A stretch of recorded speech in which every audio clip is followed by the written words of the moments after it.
Area 51 ഭൂമിയിലെ അന്യഗ്രഹ ജീവികളുടെ താവളമോ? ഭൂമിയിലെ ഏറ്റവും വലിയ രഹസ്യം എന്താണെന്ന് ചോദിച്ചാൽ പലരും പറയുന്ന ഒരേയൊരു പേരാണ് ഏരിയ 51. അമേരിക്കൻ ഭൂപടത്തിൽ പോലും കൃത്യമായി രേഖപ്പെടുത്താത്ത, ആർക്കും പ്രവേശനമില്ലാത്ത ഈ പ്രദേശം എന്തിനാണ് ഇത്രയധികം സംരക്ഷിക്കപ്പെടുന്നത്? അവിടെ ശരിക്കും അന്യഗ്രഹ ജീവികളുണ്ടോ? നമുക്ക് നോക്കാം. എന്താണ് ഏരിയ 51? അമേരിക്കയിലെ ലാസ് വെഗാസിൽ നിന്നും 130 കിലോമീറ്റർ അകലെ നെവാഡ മരുഭൂമിയിലെ ഗ്രൂം ലേക്ക് എന്ന വരണ്ട തടാകത്തിന് സമീപമാണ് ഇത് സ്ഥിതി ചെയ്യുന്നത്. പതിറ്റാണ്ടുകളോളം ഇങ്ങനൊരു സ്ഥലമുണ്ടെന്ന് പോലും അമേരിക്കൻ സർക്കാർ സമ്മതിച്ചിരുന്നില്ല. ഒടുവിൽ 2013 CIA ഇതിൻ്റെ സാന്നിധ്യം ഔദ്യോഗികമായി സ്ഥിരീകരിച്ചത്. നിഗൂഢതകൾ തുടങ്ങുന്നു. The mystery begins.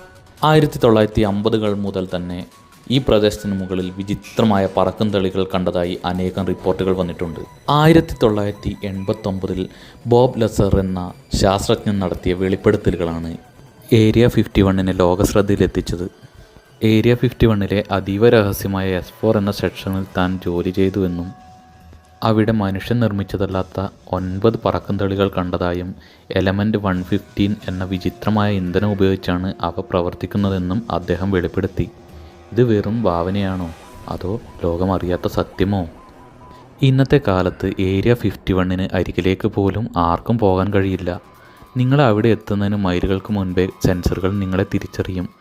ആകാശത്ത് കരിമ്പൂച്ചകളെപ്പോലെ വട്ടമിട്ട് പറക്കുന്ന ബ്ലാക്ക് ഹെലികോപ്റ്ററുകൾ, അത്യാധുനികമായ മോഷൻ ഡിറ്റക്ടറുകൾ. അന്യഗ്രഹ ജീവികൾ അവിടെ ഉണ്ടോ ഇല്ലയോ എന്നത് ഇപ്പോഴും ഒരു സമസ്യയാണ്. പക്ഷേ ഒന്നുറപ്പാണ്, ഏരിയ 51 എന്നത് വെറുമൊരു സൈനിക താവളമല്ല, മറിച്ച് മനുഷ്യൻ്റെ അറിവിനും അപ്പുറത്തുള്ള ചില രഹസ്യങ്ങളുടെ കാവൽപ്പുരയാണ്. കൂടുതൽ ഇത്തരം വീഡിയോകൾക്കായി സബ്സ്ക്രൈബ് ചെയ്യുന്നത് പരിഗണിക്കുമല്ലോ.